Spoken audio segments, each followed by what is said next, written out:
News Central now begins this hour with diplomatic relations story. Nigeria's President Bola Ahmed Tinubu will Monday hold a high-level economic discussion between Nigeria and China in Beijing.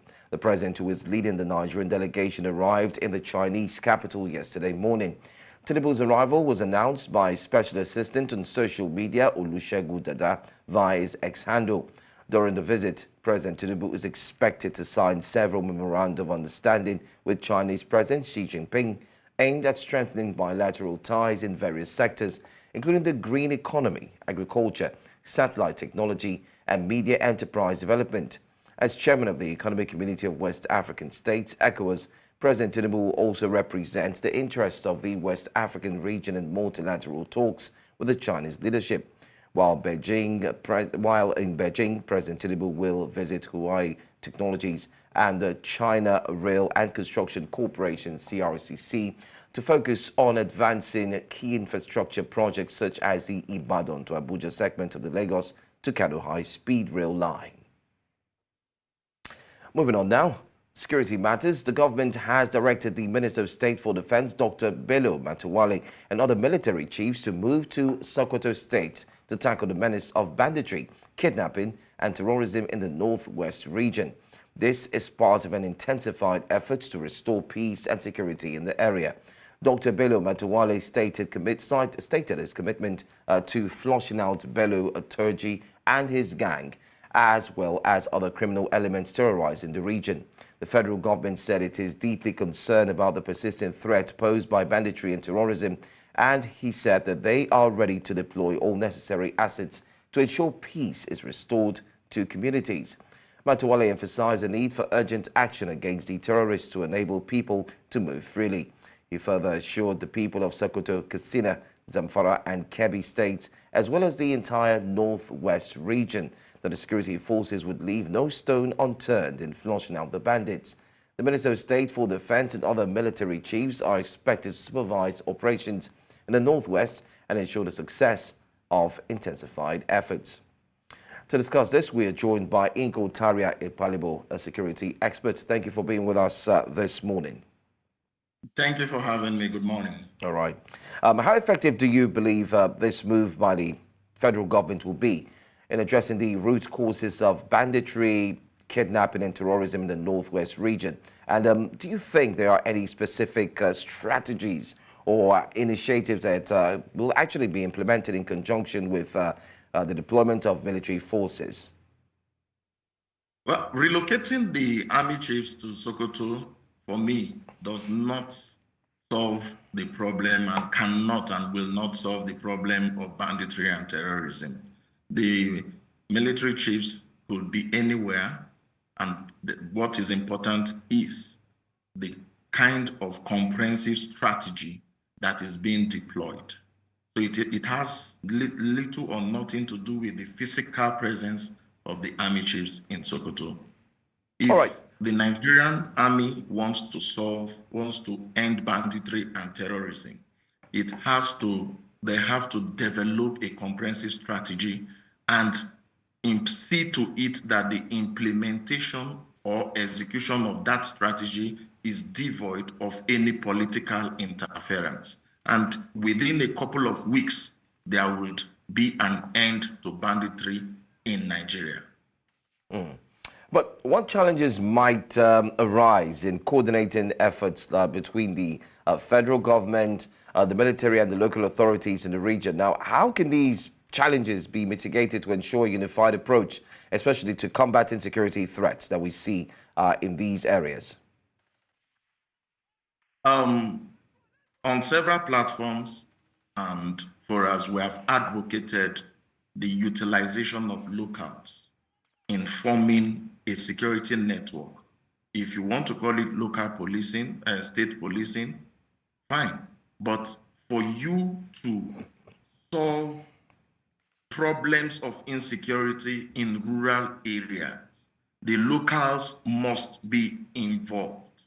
The locals would be there to provide foot soldiers support and local intelligence that other security agencies can work with. So fighting terrorism in Zamfara, in Sokoto. If the army chief is there, what does he know about the terrain? What he knows about the terrain is what is being told or what he is seeing on Google Map or whatever device they are using. But they have locals who live within the community, who live in the terrain, who understand the community. So you integrate these people, you give them the required training, and then you also make equipment available, assets available that will be used to comb this region and get rid of the terrorists. The terrorists are human beings. They have physical bodies. They are located in physical places, locations. So if you want to wipe them out, it is very possible and I must say easy to do that. The story that the videos we are seeing where terrorists will be celebrating that they have captured the armored personnel, armored tanks of the Nigerian army, it's very embarrassing. And the explanation to the fact that the vehicles were stuck in the mud and that the Air Force could not provide area support because of the weather, all those things are laughable. If you want to attack, you must consider the elements, the weather elements, weather conditions, and then Nigeria should, at this level, have in their security assets fighter jets that could, fight in the storm, in the rain, in whatever weather element that is available. For me, up until now, we have not taken the fight against terrorism and banditry serious at all. We are just playing politics with it, and it's painful because it's bringing embarrassment to the country, and it's also taking lives and also providing unwanted situations for the citizens. All right, finally, let's take a look at the role of community-based initiatives. Now, we do understand that there are joint forces, especially from different communities who have formed their own security forces to ensure that they can combat these challenges. But what do you think the federal government can do, looking at the fact that there are indeed community-based initiatives, and how can they foster a relationship that would eventually help in taking out these so-called bandits? The so-called community-based initiatives that you are referring to, it's an effort that is being made by the individual communities. At its best, it is an effort. There is nothing professional about their coordination. There is no adequate training. There is no equipment that has been deployed to those community-based initiatives. So at best, they are just it's still at the formative stage without any capacity to prevent or to fight the terrorists and the bandits. If we want those initiatives to begin to produce results, then there is a need for them to be properly and professionally coordinated. There is a need for them to be equipped with the requisite technology that will deliver. There is a need for the synergy with existing security agencies owned by the federal government. So if they've started grouping, it's fine. But there is more to be done for those groupings to provide the desired result. All right. Thank you so much, Mr. Kalabo, for speaking with us here on News Now. We appreciate your insights into the insecurity situation in Nigeria. Thank you for having me. All right. Well, we'll go for a quick break. When we come back, we still have more to talk and also to share here on the news, here on News Now. Stay with us. Thank you for staying with us. The 19 medical students and one doctor of the universities of Jos and Maiduguri kidnapped by a known gunman earlier this month and later freed after 9 days in captivity have returned to their various universities. The medical students were kidnapped in Benue State, Nigeria, while on their way for the Federation of Catholic Medical and Dental Students Annual Conference. News Central's Chizoba Nyongwe in Jos Plateau State got a wind of their return to the state, met with them, and filed in this report. For security reasons, we were not allowed to publicize names nor take shots of the students, but this was their arrival where they are putting up for therapeutic intervention. We were told that 4 females and 16 males from the University of Jos in Plateau State and the University of Maiduguri in Borno State had set out for a just cause, not knowing they wouldn't get to their destination. They were stopped, kidnapped, starved, tortured, and maimed. They spent 9 days in captivity, traumatized. Quite a number of them wearing masks. I think about 10, 12 of them with assault rifles, proper, like these are guns we usually see in the hands of military men, and then seeing them being wielded by individuals on fixed marks and all, it was not funny. They just told us, oh yeah, into the bush. They had sticks, they were flogging us already. They just guided us into the bush there. After some 5-10 minutes walk into the bush, they asked us to stop somewhere, lie down. They retrieved our phones, collected our shoes. Some of us who had cardigans on, they took it off, and then that was where our journey began. That's on that Thursday evening. We trekked all through the night. We did not know where we were. We were just walking into the bush, barefooted. We walked up until, I think, if I'm to guess the time, I would say 10 a.m. the next morning. We were at the mercy of the weather. The rain was on us, the sun shined on us, we were beaten by fleas, just a whole lot. We didn't have food, we didn't have water. At some point, we just had to resort to drinking the water we see when the rain falls and gather on the floor. The house officer with the students said they had lost hope in the country's ability to effect their freedom, as their release was too real to be true. They just looked at us and said, the military men have arrested some of our persons and all, that we would have killed you people here. But they are not only arresting our people, they are arresting some innocent people who have done nothing to. So as a sign of goodwill, we are going to let you go. When they said, I thought it was a joke, because I was like, how do I trust these people's words? How do I take their word for it? So they say we can go. It was time for some therapeutic interventions to avoid acute traumatic stress disorder, as some of them were already presenting with some psychological disorders. On getting back here, the Vice Chancellor of the University of Jos, I would want to say a very big thank you to him. Yes, because before we could get back to Jos, he already made contact with psychotherapists, with psychiatrists, with the religious. They made a program for us to help us ease us back. He said he really understood that we've gone through a traumatic event, and then they didn't want us to go back to our homes the way we came out. So as a way of helping us, they kept us in a place, a secure location. They provide for us everything we need, and then they brought therapists from that very day who have been coming to see us.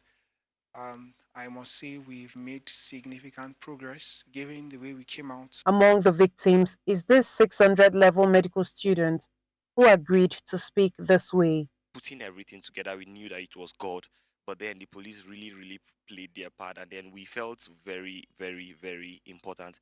I think situations like these are things that gives you hope as a Nigerian, and when you understand that, okay, your life matters to the government, it gives you this sense of patriotism to the country, knowing that yes, at least the government has done something, if not for anything, even if the welfare and other things, even if it doesn't cover everybody. But I think for us personally, we would actually want to appreciate the government for what they really did. One of the victims' mother also spoke to us. I was very sad too. I couldn't even eat for 9 days. But now I'm very grateful. I give God the glory. I thank everybody that prayed for us. I'm very happy now. I'm excited. I can't say it all. While they remain under the close watch of their healthcare givers, one would hope that their senior colleague, Dr. Ganiyat Popola, will also be released soon, and that the security architecture in Nigeria would be improved upon. In Jos for News Central, Chizoba Anyowe. And on to business-related story. A high-level tripartite committee has been established to oversee new capital being raised by banks in Nigeria's ongoing recapitalization efforts. The committee, comprising members from the Central Bank of Nigeria, CBN, Securities and Exchange Commission, and the Nigeria Deposit Insurance Corporation, will scrutinize the funds raised to ensure compliance with regulatory standards. This capital verification process is crucial for the clearance of the allotment proposal and the release of raised funds, allowing the banks to complete their offer process and strengthen their capital base. Sources indicate that these banks have collectively raised over 1 trillion naira from existing shareholders and new investors, marking the first set of funds to undergo the committee's scrutiny. Let's now bring you updates from the lingering fuel shortage experienced in parts of the country. The Nigeria National Petroleum Company Limited, NNPCL, has acknowledged financial challenges that may threaten the sustainability of petrol supply across the country. The oil giant faces a reported debt of approximately $6 billion to suppliers, which has led to supply agents becoming reluctant to deliver petrol. The situation has forced NNPCL to resort to stock rationing and plead with suppliers to maintain deliveries. Reports suggest that at least 5 vessels designated for Nigeria have refused to offload their cargo due to concerns over non-payment. The recent $300 million bailout by the federal government has proven insufficient to stabilize the fuel supply. The scarcity has left many filling stations dry, with long queues seen in major cities like Lagos and Abuja. NNPCL's Chief Corporate Communications Officer, Olufemi Shoneye, admitted the financial strain, stating that the company remains committed to its role as a supplier of last resort to ensure national energy security. Well, we do have to discuss this with us. An expert will be joining us in the meantime. We also have our man who's on ground, who's witnessing, and we'll be looking forward to speak with us. We do have Bernard Akede, who joins me here this morning. Good morning to you, Bernard.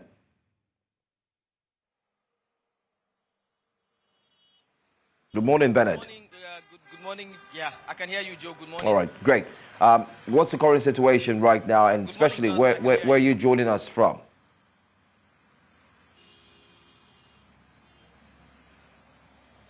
All right, I'm in Lagos. Well, I'm back in Lagos, and this is Lagos-Ibadan Expressway, just before you get to Tollgate bus stop, or 7-Up bus stop if you like.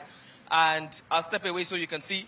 That's exactly the situation you have here. It's as long as the eyes can see, basically. And this is the situation in almost every fuel station across the state, and I believe across several parts of the country, where vehicles are lined up for kilometers. And now, initially, it used to be the longer, the cheaper the fuel price per liter, the longer the queue. But now, it basically is wherever petrol is being sold, there will definitely be a queue all around there. As you can see from the shots, vehicles have been aligned here from as early as 5 a.m. Some say they pass the night here. And this is basically what you get, what you get almost all around the state. There's no difference, with what's been happening for the past about 8 weeks, where for some days we see petrol, other days we don't. The only difference is some fuel stations who do not have petrol are completely under lock and key. But then you have to, you just have to give it to Nigerians who are resolute and who keep their vehicles parked in front of fuel stations overnight, and even when there's nobody selling, just basically hoping that at some point in time, the gates will be thrown open and they'll begin to buy petrol regardless of the price. All right, so most of the commuters that you find there on that queue, have you been able to speak to anyone? It's obvious that some of them actually have stayed the night in that queue, looking forward with high hopes that they would get fuel. What has anybody said to you in the course of your conversation with some of them? Okay. All right, hold on. First of all, Nigerians are angry. I would have to say that a vehicle almost hit our camera operator just now. Probably, I don't know if you saw that. Trying to explain that we are recording live, and well, in the anger and frustration of the country, that's what you get. I was speaking to a couple of gentlemen here. Let me see if they will still respond, to our comments. Good morning, sir. Excuse me, sorry. Good morning, sir. Please tell us your name. My name is Wale Dosumu. Okay. Wale, how long have you been here? I've been here to 6. This morning to 6. I've been here to 6. We are still on queue. We don't know what is happening. What are we benefiting from government, sir? Tell me what we are benefiting from government. We don't benefit anything. What we have has become another thing for us. I've been here. Last week Friday, I was at queue. Some few cars ahead of me. They said, "Where I finished." Since morning, I left the filling station by 2 o'clock.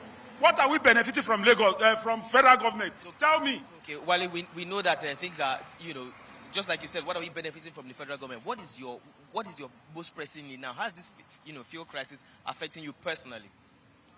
Do you know where I always come from? Mowe, 500. Ask me how much they are taking now. It's 900, 1,000. And we have no choice. We must enter because I'm going to work. Tell me, our salary have not been increased.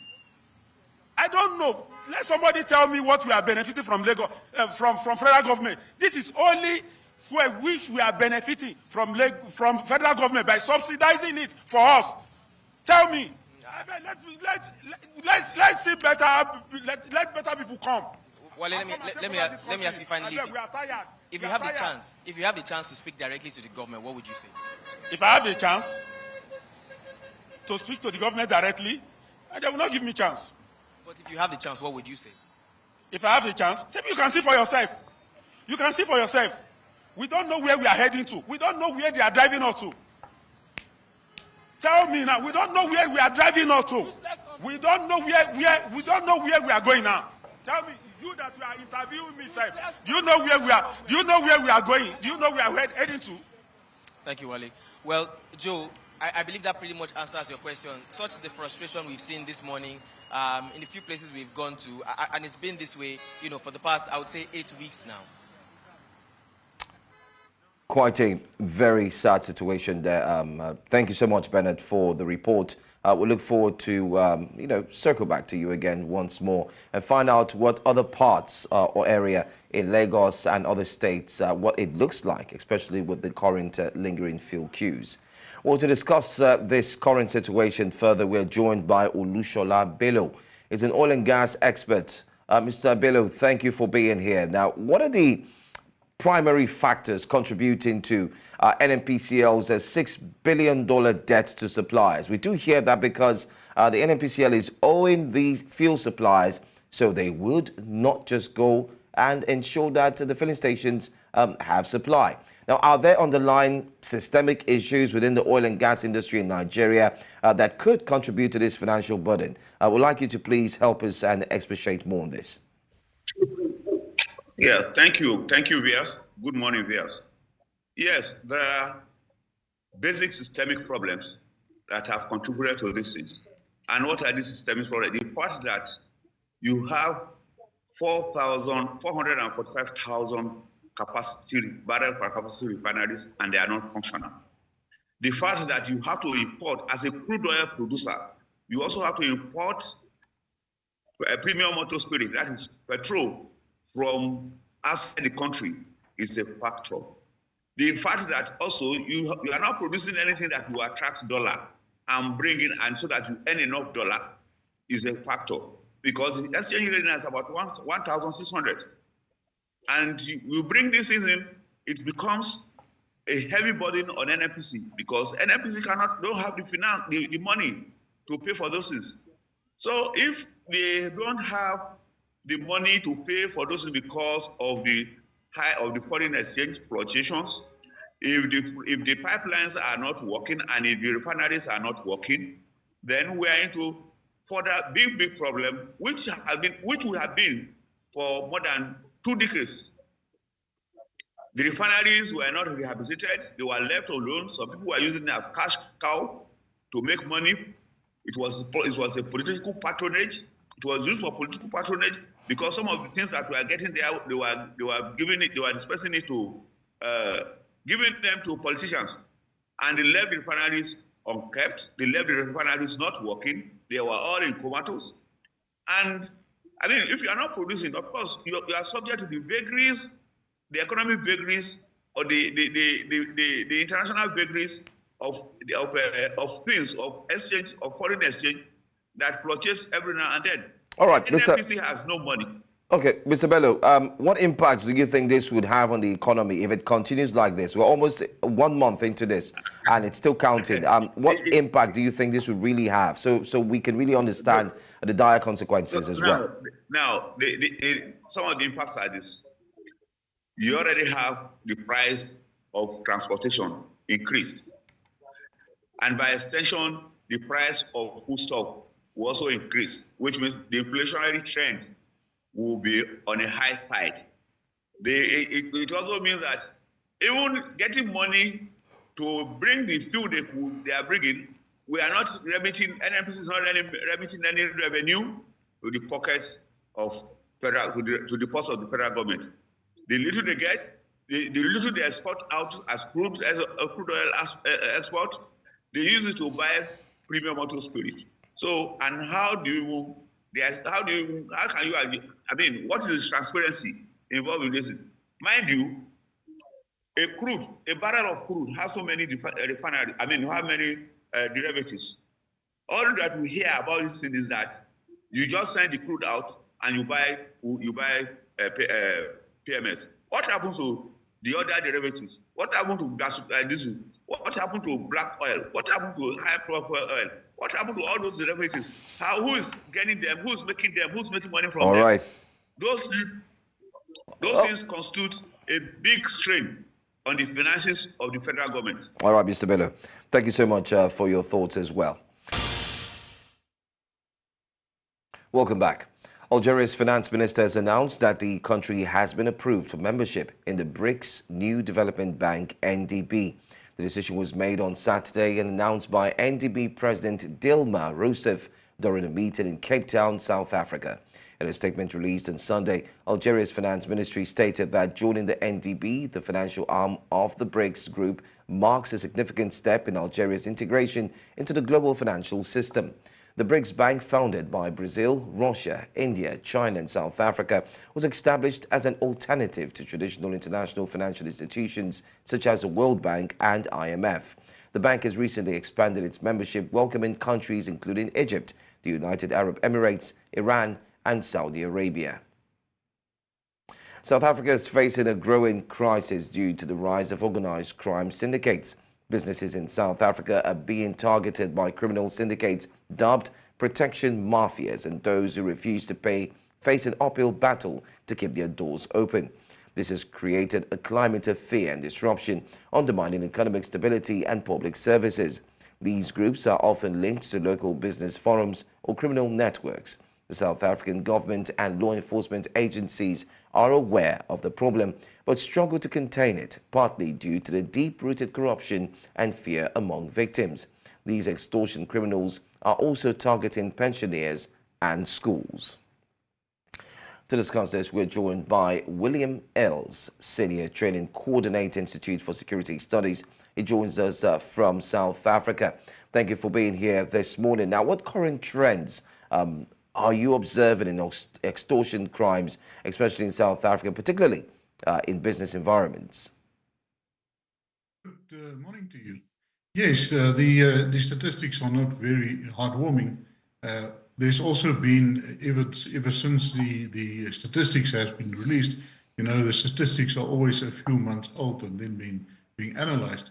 But we notice that even after the end of those statistics period, that there's been a tremendous rise in extortion rackets and mafia-style groups that are operating in South Africa, to such extent that even President Ramaphosa went on record as to indicate that they are really taking the fight back to these extortion rackets, and also that they are going to release all organs in power to actually try to curb it, because it's really getting out of hand in South Africa. All right. What factors do you believe have contributed to the rise of extortion crimes, especially in South Africa in recent years? Well, it started off with the state capture that really weakened the institutions in South Africa that have to curb that. There has been, under President Ramaphosa, there's been a drive to restore these capabilities, but we see that inherent corruption, especially within your state institutions, really hampered that. We see the capture, for instance, the intelligence agencies, your police, your law enforcement, but also of certain areas of the judiciary, really hampered the inroads that have been made by the police and by the pockets of excellence that are still present within these organizations. So that is a real challenge. We see that there's a real fight back. The new Minister of Police has got a very good strategy that he drew up. His focus areas seems to be touching the right chords, but now it's for the implementation of those strategies. All right. I mean, you've mentioned about the strategies and the police already, but we also understand that this kind of criminal activities is now also found in schools, where we also hear that some learners pay what they call protection fees. And how big are these crimes, by the way? And what best do you think the government can do to curb this in schools where they pay in codes protection fees? Yeah, indeed, especially in the Eastern Cape, it happened when they started even to target your schools where children with special needs are being taught. You know, that's just a demonstration of how low these groups actually went. So what they do is they go to the schools and they demand a protection fee, and then if they do not adhere to their demands, then they have break-ins. They actually start to terrorize the school. They threaten the children, etc., etc. So and the teachers. So that is a real challenge where they are targeting the schools, but they're not only targeting the schools, they're targeting every business. A lot of businesses, especially in the Eastern Cape, had to close down in recent weeks because they could not pay and afford these extortion fees. So you ask what has government done? So what the new minister has done, he ordered that a special task team from national headquarters travel to the Eastern Cape, and together with the local law enforcement and the provincial law enforcement, they're actually busy with a drive to make some inroads into curbing this. But your challenge that you have in South Africa is, in the first place, our intelligence networks and our intelligence capability is severely hampered due to corruption and also the state capture. They are busy rebuilding it, but you cannot rebuild an intelligence structure in a matter of weeks. It's going to take some time. As long as the political will and the resources are there, they will make some inroads. All right. Thank you so much, William Els, Senior Trading Coordinator, Institute for Security Studies, joining us from Gauteng in South Africa. Thanks for staying here with us. You watch the news now. Israel's main union ordered a nationwide general strike after soldiers recovered the bodies of 6 killed hostages from the Gaza Strip, where the military is battling Palestinian militants. In the evening, tens of thousands of Israelis gathered in the streets of Tel Aviv and other cities to protest against the government and call for a hostage release deal. The bodies of the 6 hostages were recovered Saturday from an underground tunnel in the Rafah area in southern Gaza, the military said. They were among 251 hostages seized during Hamas's October 7 attack on Israel that triggered the war, 97 of whom remain captive in Gaza, including 33 the army says are dead. There is no time. The time is running out. There is no time at all. We are asking from our government to stop everything and to make a deal. And we also ask for the rest of the world. And we also ask for the rest of the world, everybody, every country, to support Israel and to stand with us, because there is no time. And we really expect our government to seal the deal and to make sure all the hostages will be back soon now. בשם השותפות שהופכת את כולנו משבטים לעם אחד. אני כאן כדי להילחם שלא נשאיר אף אחד מאחור. העם היהודי לא משאיר אף אחד מאחור. Meanwhile, family and friends of Eden Yrushalmi, a killed hostage whose body was recovered from Gaza, attend her funeral in Israel's Petah Tikva. Yrushalmi was among 6 hostages' bodies that were recovered by the Israeli army from a tunnel in southern Gaza. Eden Yrushalmi was working as a bartender at the Nova Festival when she was kidnapped.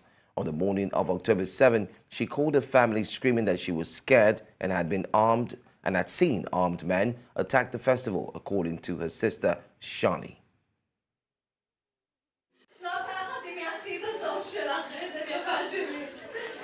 רציתי לקבל אותך בחזרה חיה. רציתי לקבל את עדן שלי,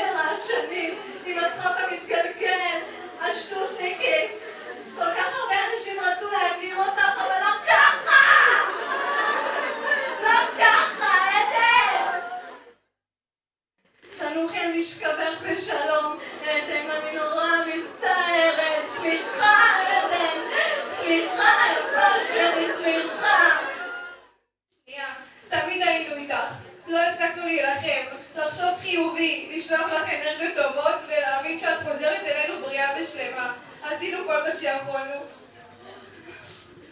אנחנו מצטערים שככה זה נגמר. זה לא הסוף שהגיע לך. Let's now bring you business news.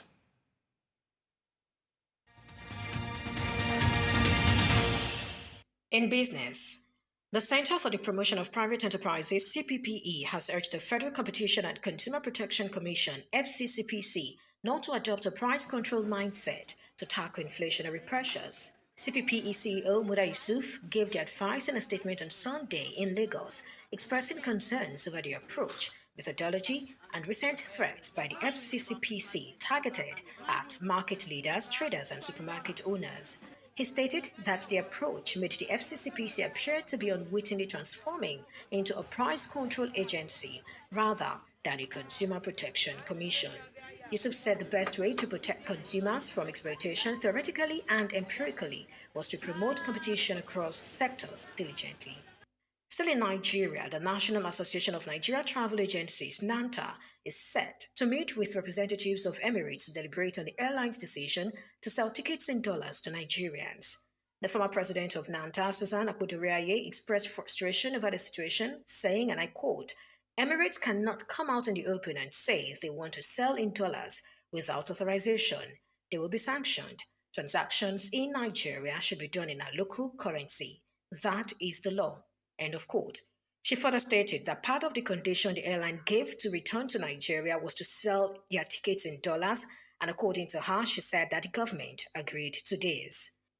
And finally, in East Africa, banks in Kenya are charging average interest rates of between 9 and 20.96% for loans before factoring in borrowers' credit profiles. The latest commercial bank's weighted average lending rate report by the Central Bank of Kenya, CBK, shows that Premier Bank Kenya is the least costly lender at 9%, way below the base lending rate of 12.75%. Middle East Bank has the most expensive loans in the country, averaging 20.96%. The Nigeria-based Access Bank, which plans to acquire the National Bank of Kenya from KCB Group PLC, is the second cheapest lender in the country, charging an average interest rate of 11.37%. And that's our offering on the news at this time. Thank you for watching. I am Perpetua Fasami Peter. The news continues shortly.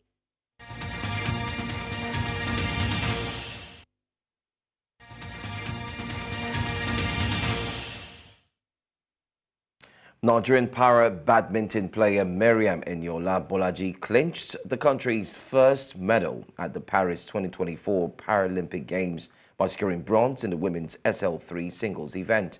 The 18-year-old showcased her skill by defeating Ukraine's Oksana Kozina 21-9 in the bronze medal match. Earlier, Bolaji advanced to the semi-finals but was edged out by China's Zhongshang Zhao in a closely contested match. Despite her spirited performance, Bolaji was unable to progress to the gold medal round.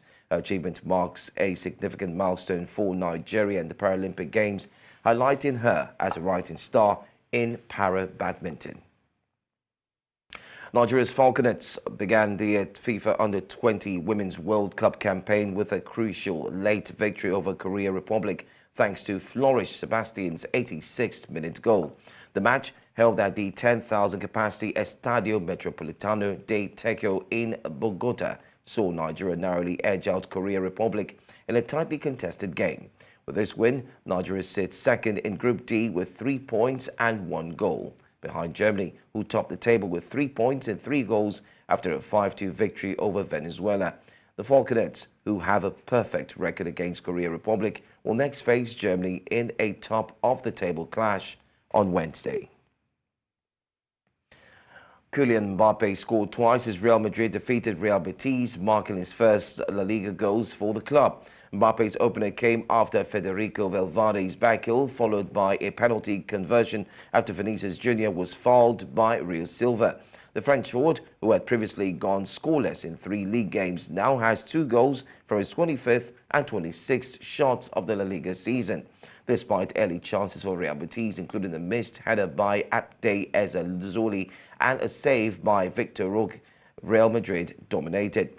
The win keeps Madrid unbeaten in 4 league matches, though they trail Barcelona by 4 points. Real Betis remain near the bottom with just 1 point from 3 games. Coco Gauff's US Open title defense ended in the 4th round loss to Emer Navarro. Gauff struggled throughout the match, committing 19 double faults, including 11 in the decisive 3rd set and 3 in the final game, which led to Navarro's victory. This defeat mirrors their previous encounter, where Navarro also won at Wimbledon's last 16 stage 2 months ago. Navarro, the 13th seed, will advance to the quarterfinals to face 26th seed Paula Badosa, who defeated Wang Yifan 6-1, 6-2 earlier in the day. Gauff's exit ends her bid to be the first woman to defend the US Open title since Serena Williams in 2014. And that's all we have for you on the news for this hour. Before we go, a quick look at some of the top stories. Nigeria, China begin bilateral economic talks in Beijing with the president, who has arrived since yesterday. And then PCL acknowledges financial challenges threatening fuel supply. We also told that criminal mafias target businesses and schools in South Africa. You can send in your eyewitness reports to the WhatsApp number on the screen.